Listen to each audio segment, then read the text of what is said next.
En fait, mon vrai prénom, c'est Jérémy. Tout le monde, ou presque tout le monde, m'appelle Jack.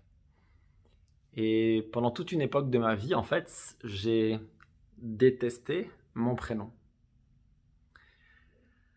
Et à 34 ans, je dois vous dire que je me suis réconcilié avec mon prénom et je me suis surtout réconcilié avec l'enfant qui était en moi que j'ai un petit peu abandonné.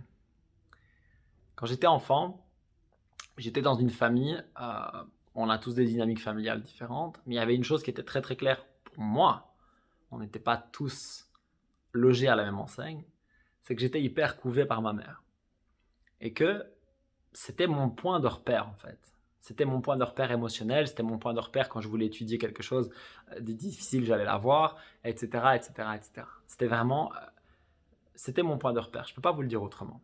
Et en fait, elle est tombée malade, elle a eu un cancer, et elle est morte quand j'avais 13 ans. Et on a eu une discussion, avant qu'elle meure, où on a parlé de ça, où on a parlé de sa mort, de ce que ça allait impliquer, etc., etc. Et vous imaginez, j'avais 12 ans à l'époque, ou je venais d'en avoir 13, je sais plus. C'était waouh! Vous savez, quand je vous en parle, j'ai encore mon cœur qui bat un peu plus vite que d'habitude.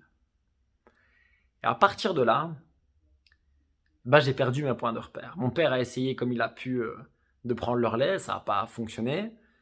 J'ai eu beaucoup de chance d'avoir mon frère et mes sœurs qui ont été incroyablement présents pour moi et j'ai pu, quelques années plus tard, me faire un cercle d'amis qui a été vraiment un soutien incroyable. Et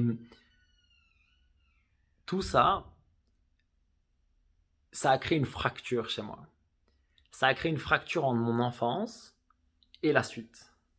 Et en fait, j'ai perdu mes repères, j'ai perdu mon identité. Et ce qui s'est passé, c'est que dessus, j'ai créé ce que je vais qualifier d'un personnage. Alors, je vais m'expliquer parce que bien sûr, il y avait mes propres valeurs dedans, mais j'ai construit quelque chose, pas vraiment basé sur une identité personnelle, mais plutôt sur ce que je pensais que je devais être. Vous savez, on a tous cette idée d'à quoi on devrait ressembler physiquement. Qu'est-ce qu'on devrait avoir comme centre d'intérêt, qu'est-ce qu'on devrait avoir comme job, qu'est-ce qu'on devrait avoir comme revenu, qu'est-ce qu'on devrait avoir comme ami, où est-ce qu'on devrait aller au restaurant, etc., etc., etc. Il y a toute cette idée qu'on a de ce que les autres attendent de nous. Et donc cette espèce d'image de personne extérieure à nous-mêmes que l'on crée parce qu'on pense que c'est à ça qu'on doit répondre. Et j'ai vraiment été dans ce schéma-là pendant très longtemps. Et petit à petit, je me suis rendu compte qu'en fait, je faisais de plus en plus de choses pour moi parce que je suis allé creuser à l'intérieur sur mes propres valeurs, sur qui je voulais vraiment être, qui je voulais vraiment pas être, qu'est-ce que je ne voulais plus faire, etc.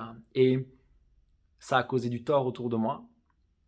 Ça, ça m'a fait beaucoup de peine parce que j'ai pas toujours eu les comportements que maintenant j'aurais aimé avoir. J'ai fait avec les moyens du bord à l'époque. J'ai fait comme quelqu'un qui n'était pas construit. J'ai fait avec ce que j'avais.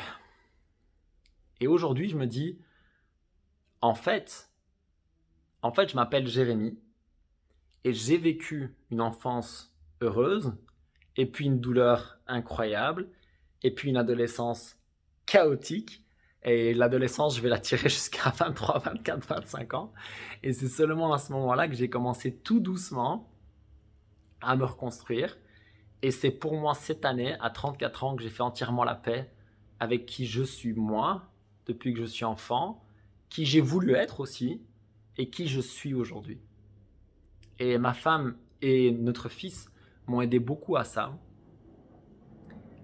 Et j'ai envie de vous passer ce message, d'abord parce que ça me fait du bien d'en parler, je dois être tout à fait honnête, et puis parce que je pense que c'est un message d'inspiration, où j'ai envie de me dire que vous aussi, que nous tous, nous pourrions vivre plus pour nous, moins pour les autres, et surtout, surtout, surtout, surtout, en accord avec qui nous sommes vraiment.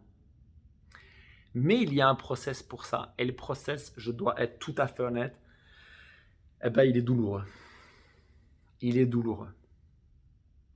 Quand on prend une partie de notre vie, un événement traumatisant, une époque difficile, quand on prend tout ça et qu'on le réduit et qu'on l'enfuit, c'est une partie de nous avec laquelle on se déconnecte.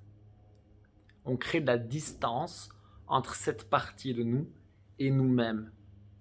Et en fait, la première chose à faire, c'est prendre conscience de qui on a été, de quel personnage on est devenu et de quelle personne, de quel être, de quelle entièreté on veut devenir.